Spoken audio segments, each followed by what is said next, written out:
We're here to talk about internet shutdowns today, in Turkey, but also worldwide. Internet shutdowns present an emerging threat to journalists, people who spread news and gather news worldwide. We're also looking at a few digital issues, including online harassment, censorship of news sites, and other issues that we've faced in Turkey. Our goal is pretty much to share our experiences in the last few years so that we can help people in other countries, as well as drawing attention to our own situation. I think, well, everyone today on our panel has some experience in journalism. We write, we do news, we do different formats of online media. The backdrop for this talk is actually our Turkey Blocks project. Işık and I work on this, but Efe and Gülsin also have helped out. They've been involved, so they can provide a different viewpoint as well. So I'll just introduce our panel today. I'm Alp Toker, founder of Turkey Blocks. This is Gülsin Haman, who has worked on issues to protect journalists. She worked with IPI in Turkey in particular. Işık Martyr is the president of the Turkish Informatics Association, which is a pretty large technology community that works on digital freedom issues. And Efe Kerem is a digital rights and human rights journalist who's done some amazing work to document violations of human rights in Turkey and beyond. So I'm going to hand it straight over to Işık so she can maybe explain how we got here in terms of internet shutdowns, at least. Go ahead. Hi, I am Işık Martyr from also the Turkey Blocks project. We've been monitoring shutdowns and throttling incidents in Turkey right now, and I want to talk about the correlation between the attacks and political issues and the shutdown incidents. First throttling we've been dealing was just after the Suruç explosion in July 2015, caused by 34 casualties and over 100 wounded. This incident lasted like 3 days. At that time, we didn't know what caused the slowing down of the internet, and we didn't even realize it was caused by the government. Right after that, on the 7th of September 2015, like 2 or 3 months later, Dağlıca ambush has happened. Dağlıca ambush, PKK, the Kurdish militant group, attacked on a convoy of armored vehicles of the Turkish army and killed 15 Turkish soldiers. On that day, the throttling has started and lasted like more than 48 hours. Still, on that day, we didn't sure if it was caused by the government or by the overloaded servers. And this uncertainty also was obviously affected the journalists because they didn't know what happened. They didn't realize they need to confirm about the things. Is it a shutdown? They don't know why the internet shutdown is happening. So they didn't cover the stories. This is not good for the journalists. So since they didn't have any confirmation or data, they were unable to cover the incidents. 1 month later, on the 10th of October 2015, Ankara bombing has happened. It was one of the deadliest attack in the history of Turkey, caused over more than 100 people to casualties, and almost 300 people were wounded. Just after the attack, the throttling started and lasted like more than 2 days. During the attack, my colleague Alp was in also Ankara, and that's the first time we drew attention to the throttlings. We started to share the data we monitored before the Ankara attacks to journalists, and we almost realized that the throttling is real and happened caused by the government. After Ankara attacks, we counted more than 13 shutdowns and throttling incidents related to political issues, arrests of the politics, and also the bombing attacks. Interestingly, in 2017, we haven't monitored any shutdowns yet. We don't know the reason, and we are still searching, but I personally believe that is probably related to our coming referendum campaign. And that's for now. Great. Yeah. Thanks, Ishik. Yeah. So I'm just going to wind back a bit in case you've entered this and you don't have shutdowns in your own country. Yeah. Now, shutdowns are a growing problem worldwide. And I'm just going to give you a quick example of what it's like as an internet user, as a journalist, as a reporter. When you try to, whether you're doing news gathering or reporting, whether you're using social media, Twitter, Facebook, YouTube, to try to find sources for your information, and there's an internet shutdown, things are very difficult. It turns out that we rely a lot on the internet. So let's say Twitter. This is what Twitter is using like, what it's like to use Twitter in Turkey during a social media throttling incident, a social media slowdown incident, which is imposed by the government to restrict independent voices during national emergencies.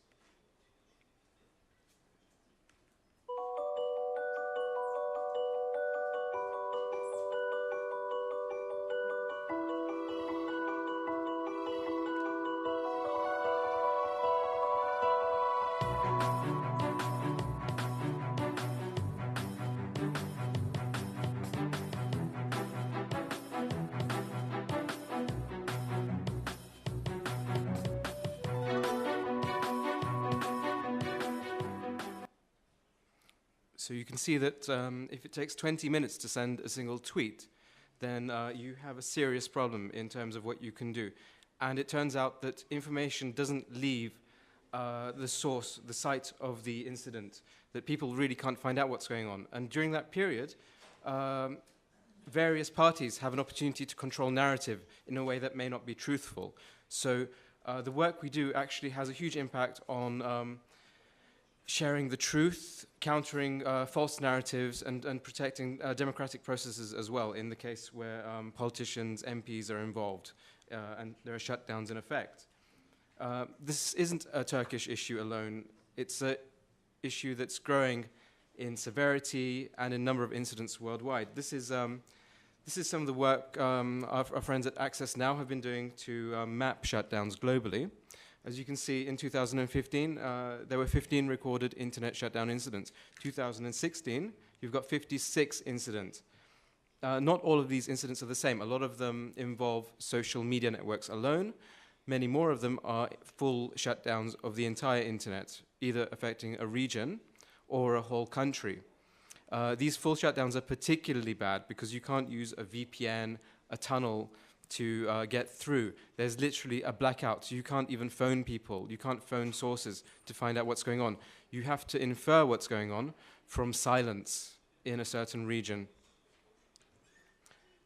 Now, our own work is a data-driven journalism project. So that means that we have a technology aspect. We have a software project that actually monitors internet connectivity. It's the first of its kind worldwide. And it's been successful enough that we're now deploying in other countries outside of Turkey. So it's become a bit of a flagship human rights technology project. This is, I think, in 1, 2, 3 frames, shows the workflow from going from raw data here in JSON formats, which comes in real time from our collection network, down to the second level of normalization, which is a chart, which is very fuzzy at this point, but we try to infer what's down and what's still up, whether it's the whole internet in a region or whether it's social media. And the final output is news reporting. So this is an example from the military coup attempt in 2016, which really shows how limited information was at that point. Yes, we're right in the middle of things right now. We're here in Istanbul. Things have moved very swiftly. In the last 2 hours, this has moved from mystery with military forces shutting down the bridges to a full-on military coup. Over the last 2 hours, we've seen reports of jets flying over being confirmed over Ankara. We've seen helicopters ourselves flying over Istanbul here. These are military helicopters. Within the last hour, it's been confirmed that social media has been blocked, so people aren't able to share their content widely. This means Twitter, Facebook, and YouTube are offline. And the security forces have made an announcement saying they've taken control. So it seemed that whatever has happened, it's happened very swiftly. And any word from the government? Initially, we were hearing they were denying any sort of action was taking place against them. Well, that's right. There has been some pro-government coverage of the incident. the National Anadolu Ajans Agency has characterized some of the incidents going on involving politicians as hostage situations. So I won't go through the whole video, but you see that a lack of information characterizes an internet shutdown. When there's something big going on, the information doesn't leave the problem area, and people have to maybe sometimes drive for half an hour or more to actually leave a region. Efe Kerem is going to talk about specific incidents in the southeast of Turkey, where people had to physically move to let the world know what was going on, because there was just no way to share information, which is, you know, extraordinary. 2016, 2017, that we have this situation. Like I mentioned, shutdowns affect all aspects of journalism: news gathering, production, distribution. It turns out everything we do today is driven through the internet. We don't even have, you know, you used to have reporters with satellite phones, iridium phones. Even that is now obsolete because you have Wi-Fi, 3G everywhere. So it turns out that tools that we used to have that could allow global coverage of news incidents no longer exists. And the authorities now have absolute control over mass censorship tools to prevent reporters from doing their work. Solutions for this, very difficult. How can we push back? Turkey Blocks continues to do what it does by analyzing data and reporting the facts to the media. We've released various tools. We have an international project called NetBlocks, netblocks.org, which also deals with the same kind of issues in other countries. You know, we've been looking at Vietnam, also we're looking at Azerbaijan and maybe Kashmir. So these tools are starting to find international uses for real-time detection and verification of censorship incidents. This is a tool we made that also shows the non-human rights aspects, which is quite useful for journalists who want to maybe explain the true cost of an internet shutdown to the economy. You know, it takes a slice out of the GDP because people can't sell products. So this is the kind of tool that can help people report on the facts and mistruths around internet shutdowns. So I'd encourage you to check out netblocks.org, which is our international project too. So I'm going to hand it over now to Efe Kerem, who is a fantastic reporter covering, you know, all these things and adding a human touch, I think, because we're very technology-oriented. We're the geeks who provide the data, and Efe turns it into the story that the world can relate to. So go ahead, Efe. Thank you very much. May I ask some technical assistance from you as well? Can you go to my Twitter account and then click on the docs link, the slide? Yeah, sure. Yeah, as you. You can keep it on since you are connected. Do you have internet connection over there? Yeah. Thanks a lot. I have some slides and some tables to show to you while I am mentioning the reports that we have recently published by the University of Pennsylvania, Annenberg School of Media and Journalism had this global policy initiative, and we recently published a report about how post-coup censorship occurs in Turkey. So I would like to go over some basic facts about how we kind of reached over here and how journalists can actually fight back with this. Is it this one?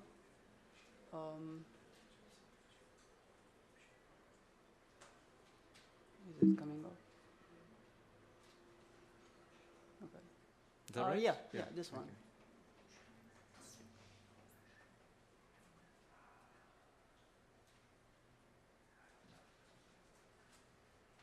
Okay.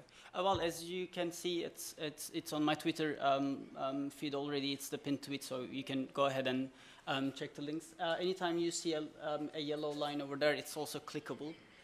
So we can perhaps directly go to the second page. This is the report that we have recently published by the Internet Policy Observatory at University of Pennsylvania. The link is up there. You can directly go over there as well.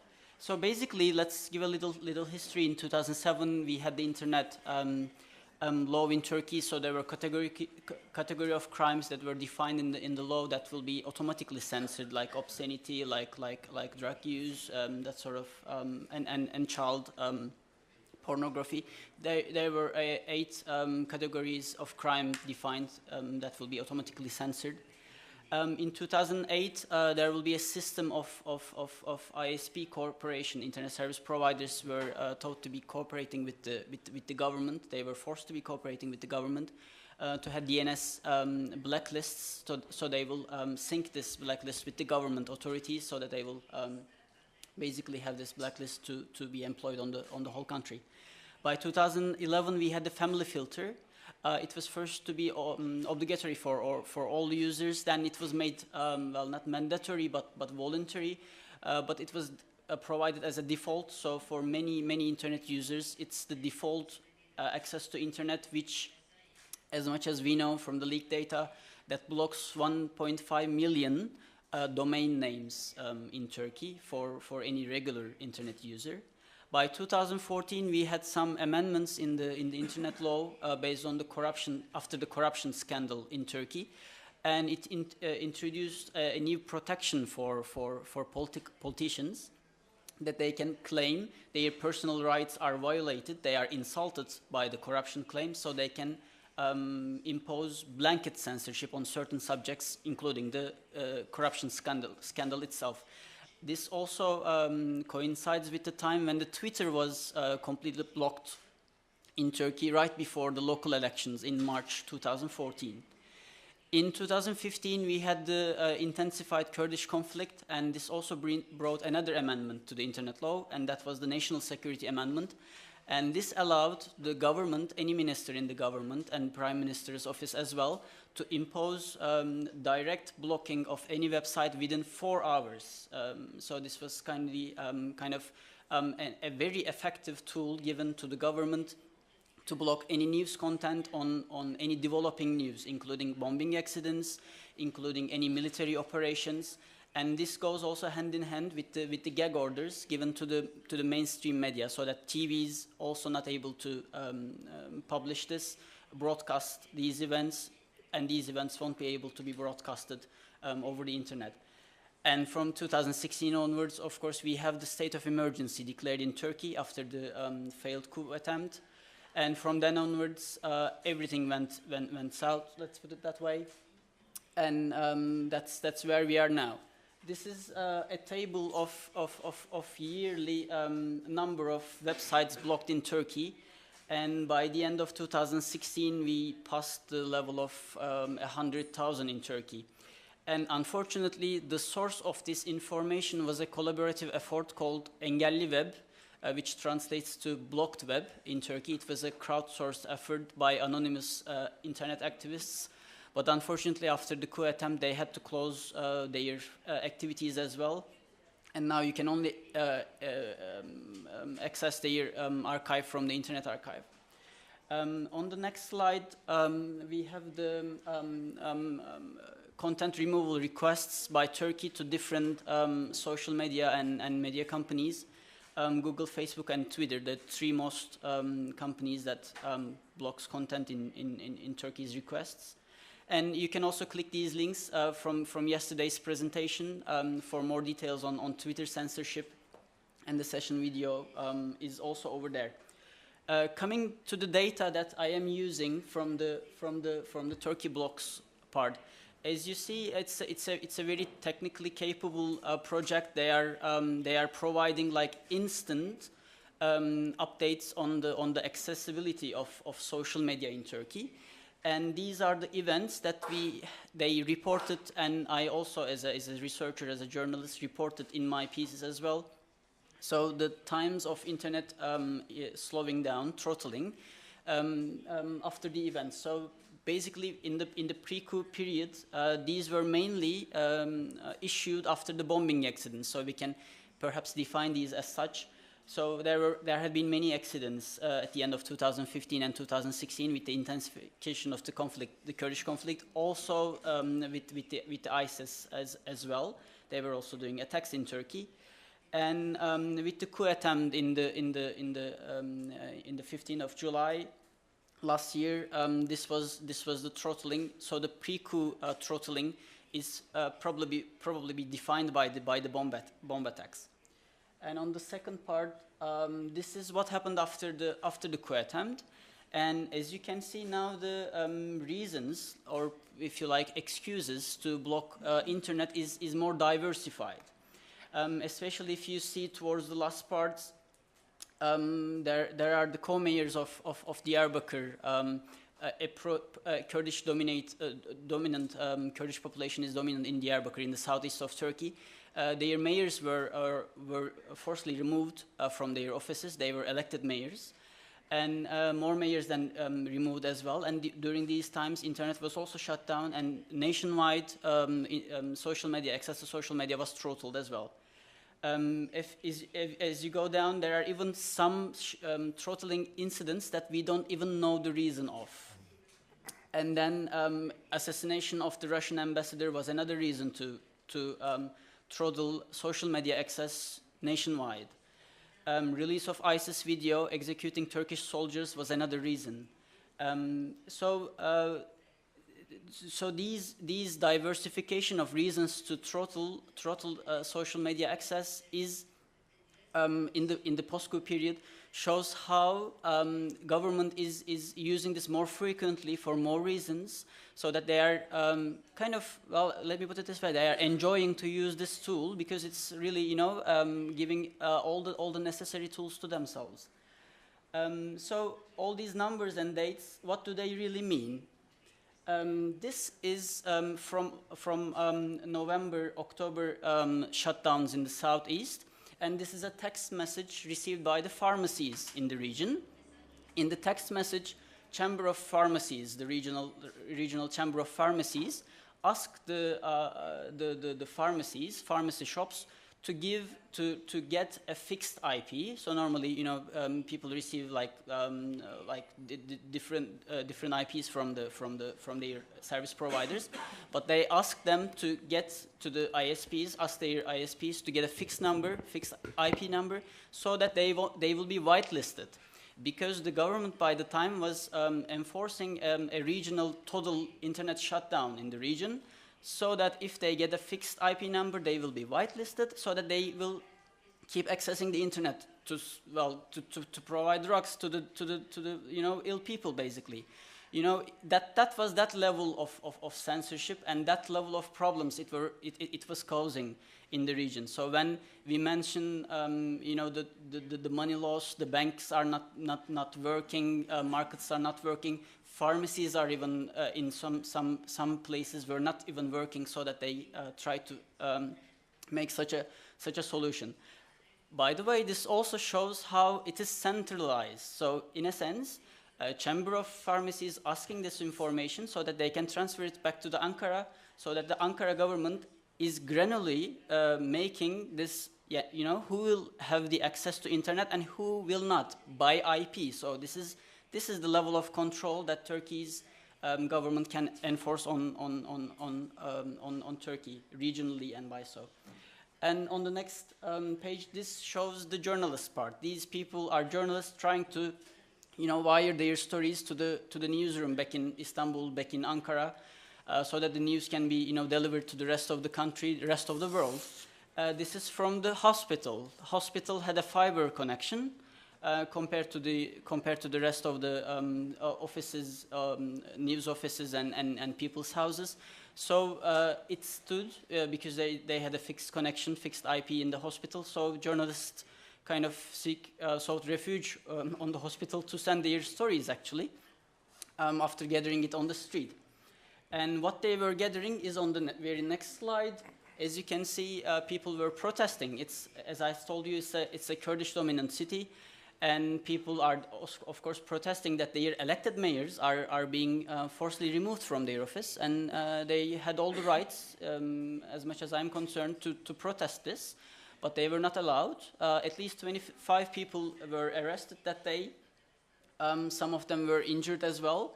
And the police, as you may have followed from Turkey, any time of any protest, any riot will be met with excessive use of police force, and this also what has happened in the background. You can see a Toma. It's a water cannon. They are also using tear gas. They have, as you can see from lower there, they have police has the tear gas masks and everything. So this is the response that they give to an illegal act under state of emergency in Turkey.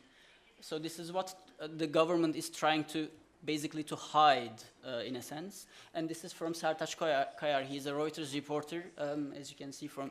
So these can be, in the end, like the next day, were wired to the news agencies. But it took a full day for everyone to hear about it, for you to as well to hear about it. And well, on a lighter note, if I may, Newswatch. When the conflict had started back in 2015, in the summer of 2015, the reporters were also being beaten, the Kurdish reporters who are reporting from the field.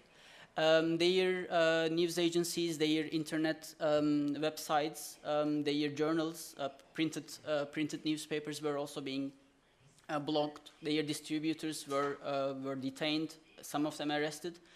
So the journalists in the Western cities got together, started this initiative, and if you have followed the yesterday's talk, there are many unemployed journalists. So for any journalist to go to Southeast from the West is also kind of a big effort, actually, because they don't really have the means to do that. They took all this initiative by themselves, not by the companies, by the outlets they are writing for. So they are not covered. So they did all their well, one before still, thank you. They took all the risks themselves, and in the end they kept this for three weeks, so 3 months. So they kept reporting from going there group by group, doing the reporting by the local journalists, and then. Right now they have two very important Twitter accounts. One is Ben Gazeteciyim, it's in Turkish, and the second one is Journalist in Turkey.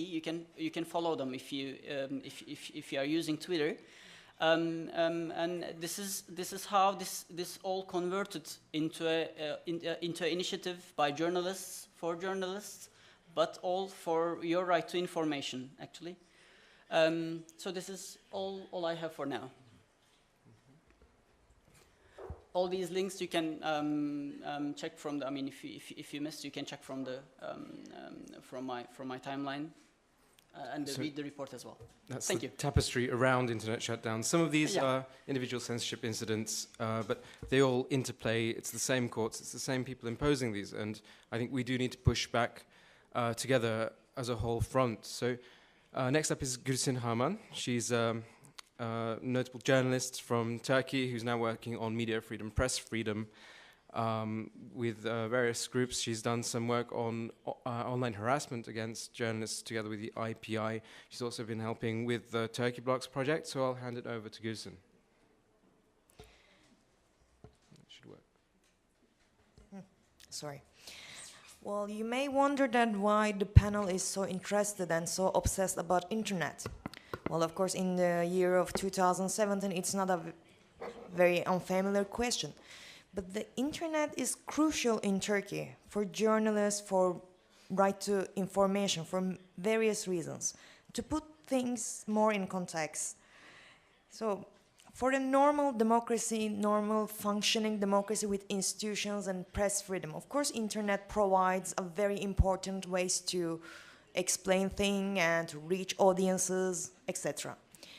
But in Turkey, we may say that the internet and mostly social media, now it is not the primary or most preferred way to reach people, it is the unique source to disseminate news and to get the news. So in that framework, the shutdown that Efe, Işık and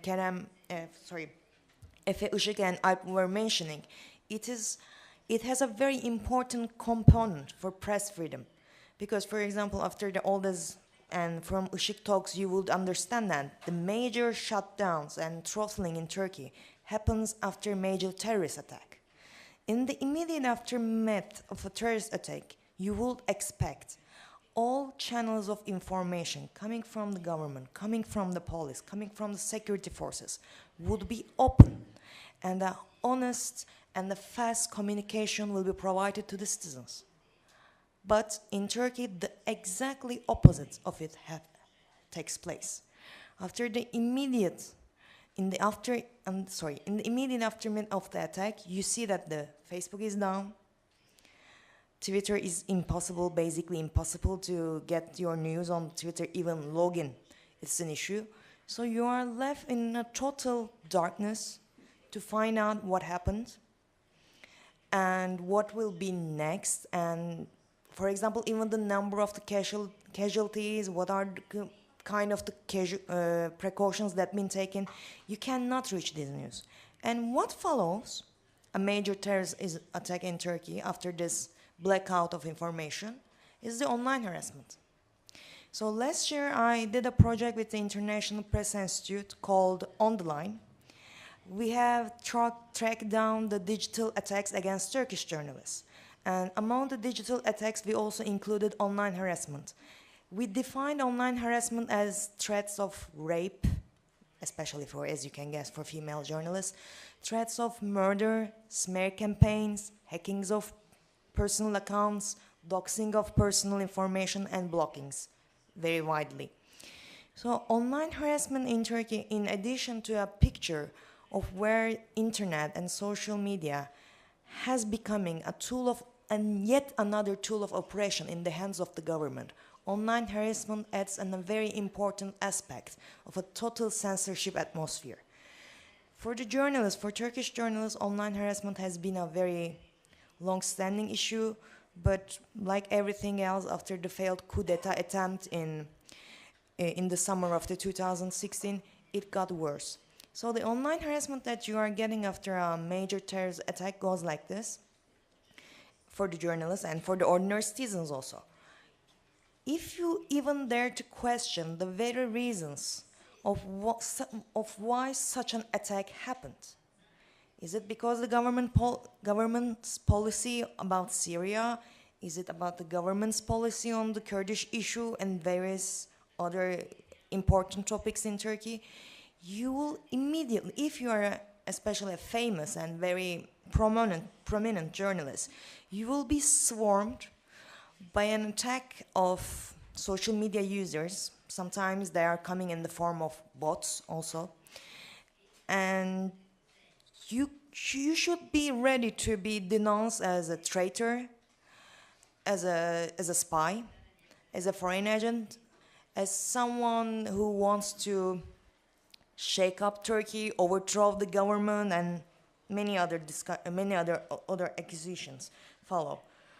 So in a country that since the summer of 2016, since the failed coup d'etat, more than 190 media outlets has been shut down. The mainstream media is basically, I would call it pro-government. So the independent news outlets, independent journalists are struggling to find outlets to reach people. And in that term, the internet shutdowns, the online harassment, companies or ISPs, service providers complying with the government's requests of censorship have an enormous effect on the press freedom atmosphere in Turkey.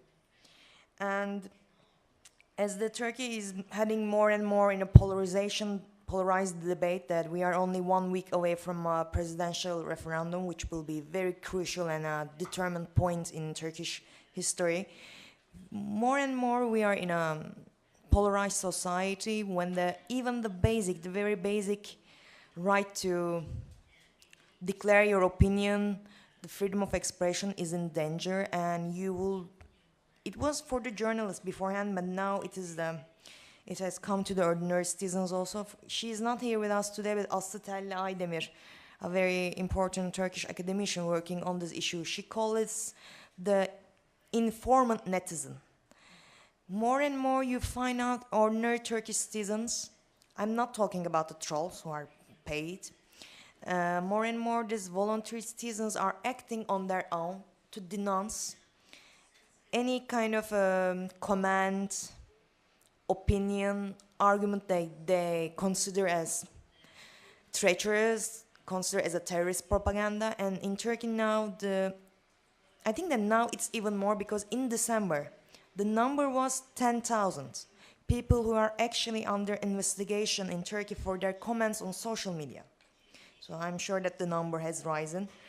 And so one more time again to say that in Turkey it matters a lot. Internet matters to us for, of course it matters to Europeans, to Americans and to all the world. But internet remains for us a very, very important source and the unique source to get the news, to disseminate the news. And any censorship attack, attempt on it has a very important effects and deep and long-lasting effects on the other press freedom issues. So thanks for listening. Right, so we've really looked at a full range of issues around shutdowns, both in the context of Turkey and the nearby region. I'm going to open it up for questions in a little bit. Just before then, I'm going to point you at a few resources that are quite useful for tracking incidents of shutdowns internationally. And you might be surprised by some of the countries that are affected. Now, we have the Mapping Media Freedom Project, Mapping Media Freedom, which is from Index on Censorship. So this is really a fantastic resource. It covers a whole range of censorship incidents, not just shutdowns. I mean, it covers everything from closures of media outlets worldwide to attacks on journalists, physical attacks, abuse attacks, but it does also cover internet shutdowns, especially where they affect the media, where they affect media outlets and coverage of incidents. So they have a map, they have an index of incidents, and it's something, it does take a couple of days for things to show up there, but it's a very useful archive, which can complement real-time feeds like our own at Turkey Blocks. There's also Access Now, which is an international community for pushing back against shutdowns. That's the Keep It On campaign. So keep it on. Let's see if it loads. Yeah. So there are a great deal of organizations, some like ours, some more technology-oriented, some more news-oriented, in countries across all continents which are pushing back against internet shutdowns. Like I mentioned before, some of the arguments are financial economical because it harms the economy. Other reasons are human rights-based because it masks human rights violations, attacks on people, individuals, and large communities. So wherever you are, it's worth looking at these resources. So I thought it would be quite interesting if we could take some questions. You can address specific people on the board, or you can address us all, but do keep it journalism related and not too long.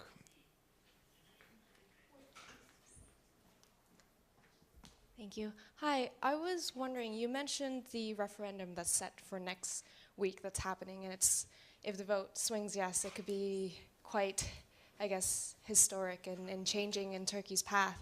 I want to know what do you see would happen if they swing yes, I guess, for the referendum? What does it mean for internet access, and would there be more further internet shutdowns?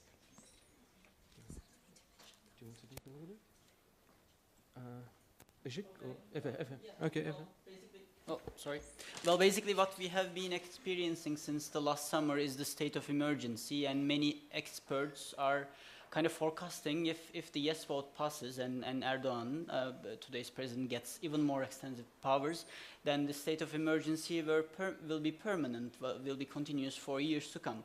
So that's the biggest concern. But we must warn you that even the no vote wins, it's not like a bright future either. Turkey has lost many on the parts of on the grounds of rule of law. So unfortunately, we don't have independent, impartial courts in Turkey. So the things will not be fixed right away. But in terms of internet access, the yes vote, the extension of powers to Erdogan will be certainly a downfall, even a more direct, more fast downfall, unfortunately. Two related questions, actually, any additional information. One is something that you haven't touched upon, and Gülsin Harman mentioned Syria policy, Kurdish policy as two major causes, but there's a third cause, the corruption coverage. And the most recent spectacular case was the Red Hack issue, which a group of journalists, including the Die Welt correspondent Deniz Yücel, ended up in jail for. And just give the audience brief information about how these journalists were targeted and how they were sort of tracked in this activity of journalism. And second question is, in general, how do the Turkish journalists cope under these circumstances? What kind of tools they use, and what are the methods, particularly in the areas where the throttling is so intense, and in both in GSM, mobile, and also in internet, because we know that GSM providers are also being abused by the powers. So this is a question for Efe, but before I hand it over, the data we're collecting does cover mobile networks now as well as fixed lines, and mobile is more important than fixed line in a way. So, Efe has covered that incident in particular. So I will start with the first one. I am actually one of the reporters who covered the recent email leak. If you haven't followed, that's also on the WikiLeaks as well, the whole email leak. The email leak is about Erdogan's son-in-law, who is also the country's energy minister. His email archive, the whole archive, personal email archive, was leaked back in October, and we have covered with a handful of journalists. Except me, all of the prominent journalists who covered this basically were caught in Turkey, and they are in jail, including the Die Welt, the German Die Welt's correspondent, Turkey correspondent, Deniz Yücel, who is a dual citizen. He is also a Turkish citizen, so the Turkish law also applies to him directly. So that's very, very, very unfortunate, but as it goes with many other cases, they were detained based on these allegations that they were reporting on this incident, and they were asked in the first place about the Red Hack leak, whether they were part of Red Hack or whether they were themselves the Red Hack. But then the indictment suddenly changed, as it happens in Turkey. The prosecutor suddenly asked, put on an indictment about whether they were supporting terrorist groups in Turkey, especially on Deniz Yücel's case. This was led by the President Erdogan himself. He publicly accused Deniz Yücel to be a German spy. He accused Deniz Yücel to be a PKK terrorist member.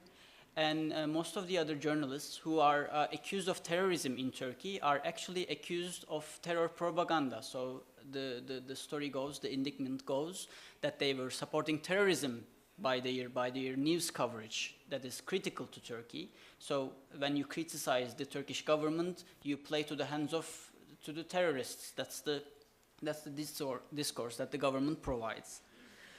The second question, perhaps one of the examples as I give is the journalist support, solidarity in a sense.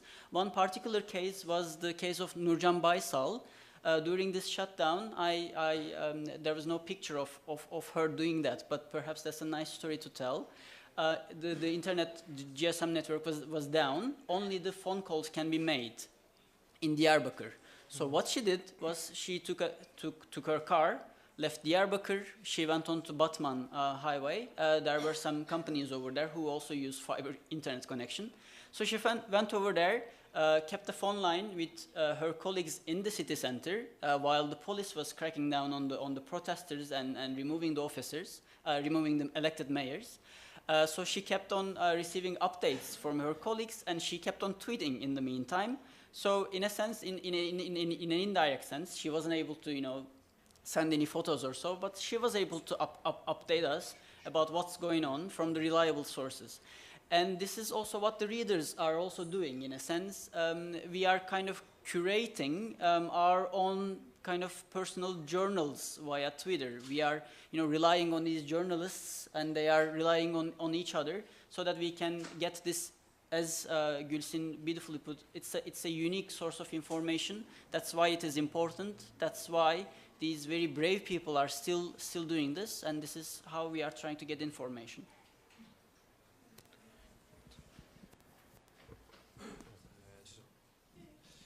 I asked you this question even yesterday, but I'd like to ask you again. About the role of Gulen. What do you think about of this figure and especially in the coup of last summer. Thank you. We will be all really grateful to limit the questions and the discussions to really questions about journalism. It's a highly very political question, and this is not our topic today. Can we take one from the back, maybe? Yes.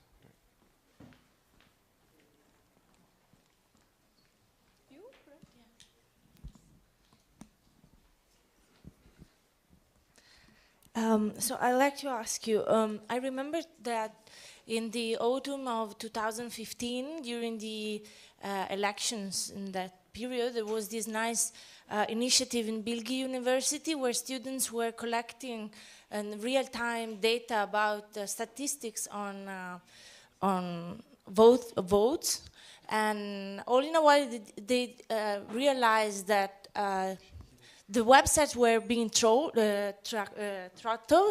so it slowed down, and the fear in that moment was that voters themselves could be influenced by not receiving real-time data on the results of the election. So do you think in this time as well, in this referendum, it could happen again? And do you agree with that, that if people during elections don't receive real-time data on the results, then they will be more likely to change their mind this day itself of the elections? And could it happen?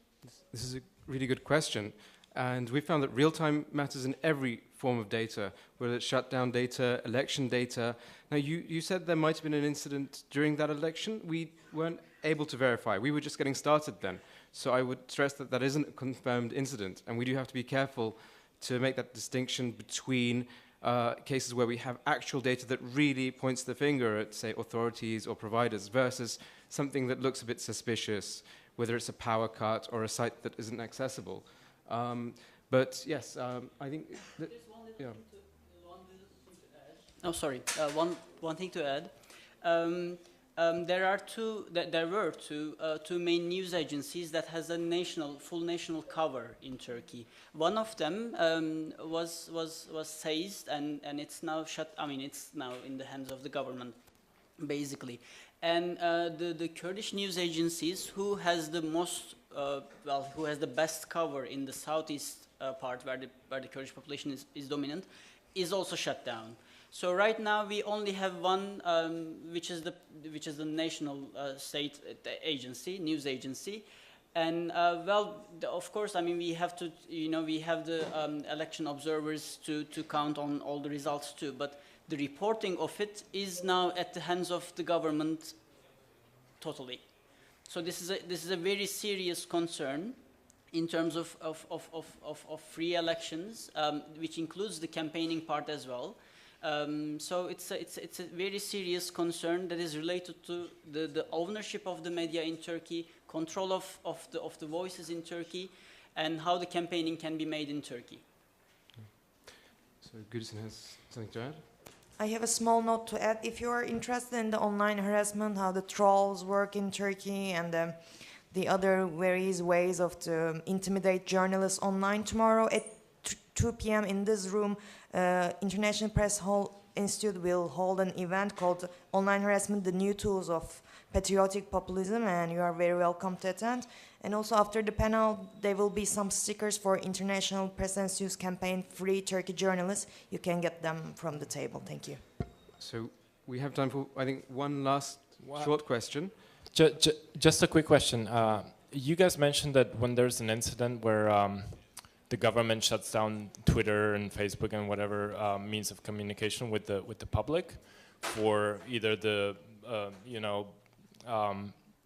medical assistance or whatever. Is there any other means where the government can spread their propaganda to people of what's happening, or is the public kept in the dark completely?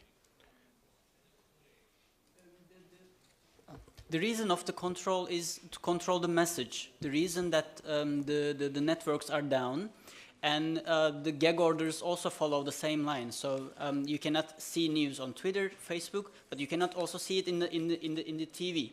Then it takes 2 or 3 hours for you as a viewer in Turkey to see a government officer comes in front and says that Turkey is very strong and we will overcome this too. So in a sense, when you are in a crisis, instead of how horrible it is, how the security forces failed to stop this attack, how the emergency forces were too late to help the needy.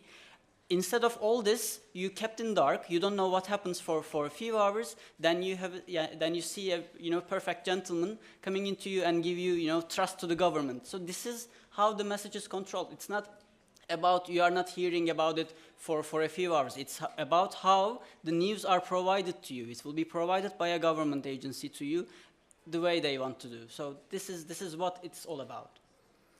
Great. So don't hesitate to come to us if you have any more questions. I think whether it's technology or news related, just drop by, say hi. Thank you very much for the great questions.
So you can see that if it takes 20 minutes to send a single tweet, then you have a serious problem in terms of what you can do. And it turns out that information doesn't leave the source, the site of the incident, that people really can't find out what's going on. And during that period, various parties have an opportunity to control narrative in a way that may not be truthful. So the work we do actually has a huge impact on sharing the truth, countering false narratives, and protecting democratic processes as well, in the case where politicians, MPs are involved, and there are shutdowns in effect. This isn't a Turkish issue alone. It's an issue that's growing in severity and in number of incidents worldwide. This is some of the work our friends at Access Now have been doing to map shutdowns globally. As you can see, in 2015, there were 15 recorded internet shutdown incidents. 2016, you've got 56 incidents. Not all of these incidents are the same. A lot of them involve social media networks alone. Many more of them are full shutdowns of the entire internet, either affecting a region or a whole country. These full shutdowns are particularly bad because you can't use a VPN, a tunnel to get... And also the bombing attacks. Interestingly, in 2017, we haven't monitored any shutdowns yet. We don't know the reason, and we are still searching, but I personally believe that is probably related to our coming referendum campaign. And that's for now. Great. Yeah. Thanks, Ishik. Yeah. So I'm just going to wind back a bit in case you've entered this and you don't have shutdowns in your own country. Yeah. Now, shutdowns are a growing problem worldwide. And I'm just going to give you a quick example of what it's like as an internet user, as a journalist, as a reporter. When you try to, whether you're doing news gathering or reporting, whether you're using social media, Twitter, Facebook, YouTube, to try to find sources for your information, and there's an internet shutdown, things are very difficult. It turns out that we rely a lot on the internet. So let's say Twitter. This is what Twitter is using like, what it's like to use Twitter in Turkey during a social media throttling incident, a social media slowdown incident, which is imposed by the government to restrict independent voices during national emergencies.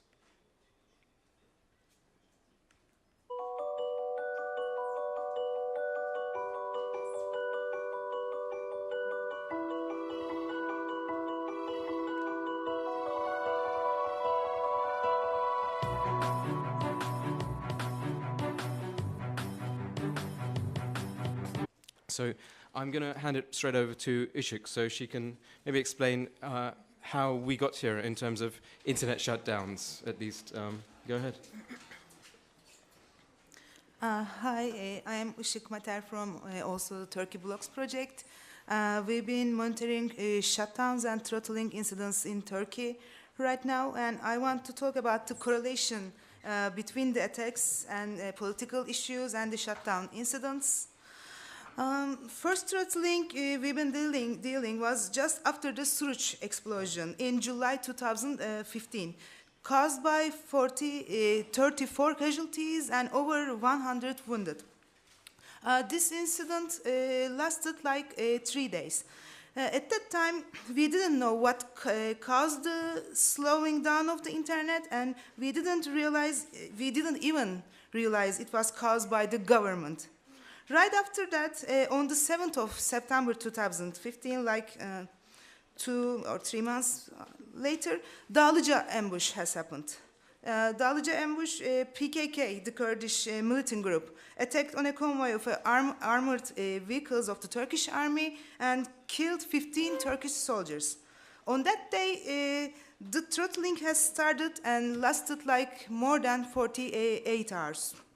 Still, on that day, we didn't sure if it was caused by the government or by the overloaded servers.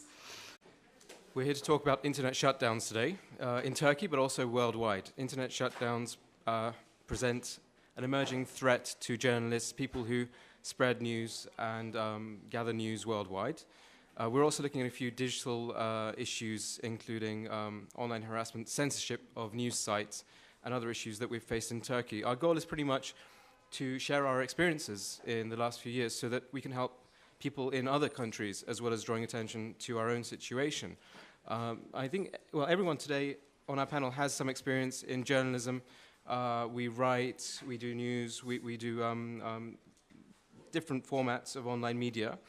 The backdrop for this talk is actually our Turkey Blocks project.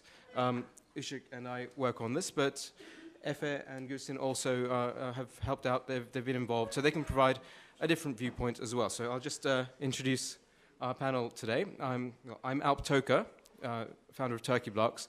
This is Gülsin Harman, who has worked on issues to protect journalists. She worked with IPI in Turkey in particular. Işık Mater is the president of the Turkish Informatics Association, which is a pretty large technology community that works on digital freedom issues. And Efe Kerem is a digital rights and human rights journalist who's done some amazing work to document violations of human rights in Turkey and beyond.